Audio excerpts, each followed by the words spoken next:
The first Christmas card arrived on December 1st. A plain white envelope slipped through the mail slot like any other piece of holiday cheer. At first glance, it seemed ordinary enough, a festive design of holly leaves and berries on the front, the word joy in golden script. Inside, the message was short and handwritten, "Thinking of you this holiday season. See you soon. A friend." I assumed it was a mistake.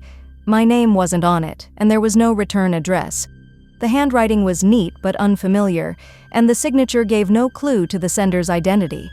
I chalked it up to a mix-up and forgot about it, but the next morning another card arrived.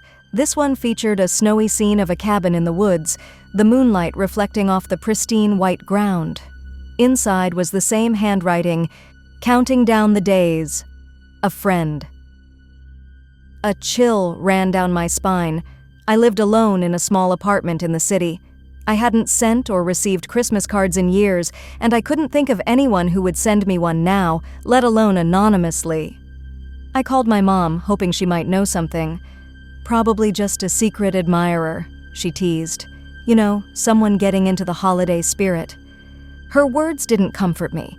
If it was someone I knew, why not just put their name on it? The cards kept coming, one each morning, always slipped through the slot in the early hours. On December 3rd, the card had an image of an ice skater gliding on a frozen lake.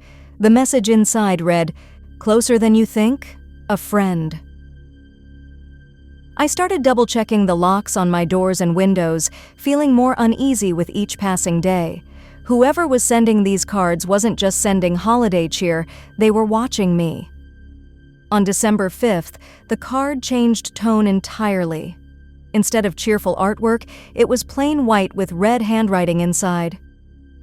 "You look so peaceful when you sleep." That night, I barely slept, jumping at every creak and groan of the old apartment building. The next morning, I stayed home, determined to catch whoever was delivering the cards. I sat by the window, sipping coffee, eyes glued to the street below. But the hours ticked by, and no one came. Yet when I finally checked the mail slot, there it was. A card. This one showed a roaring fireplace with stockings hung above. The message inside? "Tonight. A friend." I called the police, but they brushed it off as a prank. "It's probably a neighbor or someone you know," the officer said over the phone. "Let us know if it escalates." How could it escalate further? The sender was already threatening to come tonight.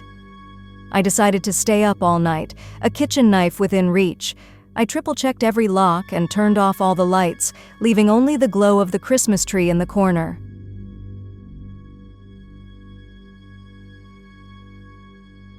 Midnight came and went. The city outside was silent, the fresh snowfall muffling any sound. At 2 a.m., I was starting to think the whole thing was in my head. Then I heard it, a soft scraping noise, like someone dragging something heavy along the hallway outside. My breath hitched as I crept toward the door, the knife trembling in my hand.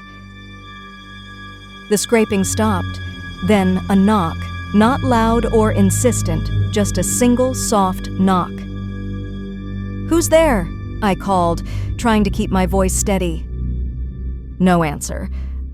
I stood frozen, every instinct screaming at me to stay silent. Then the knock came again. I backed away from the door, my heart pounding, and grabbed my phone to call the police. But as I dialed, I heard the sound of paper sliding through the mail slot. A card. I stared at it for a long moment before finally picking it up, hands shaking. The envelope was blank, no festive design this time. Inside was a single line of red ink. "Look behind you."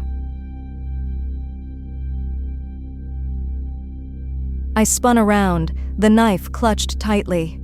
The apartment was empty, just as it had been all night. But the Christmas tree lights flickered briefly, and I noticed something strange. The closet door in the hallway was open. I knew I hadn't left it that way.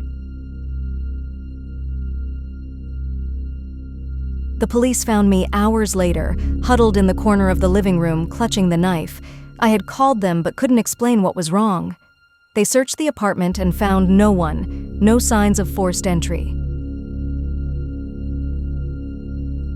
But when they opened the closet, they found footprints in the dust on the floor, footprints leading up to the back wall where a small crawl space had been pried open. There was nothing inside, except a stack of blank Christmas cards and a red marker.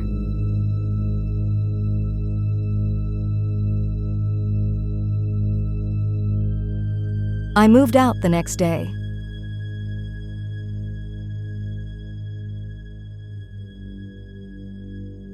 Every Christmas since, I've refused to send or open a single card, because somewhere out there, someone is still thinking of me, waiting, counting down the days, and I'll never know when they'll decide it's time to visit again.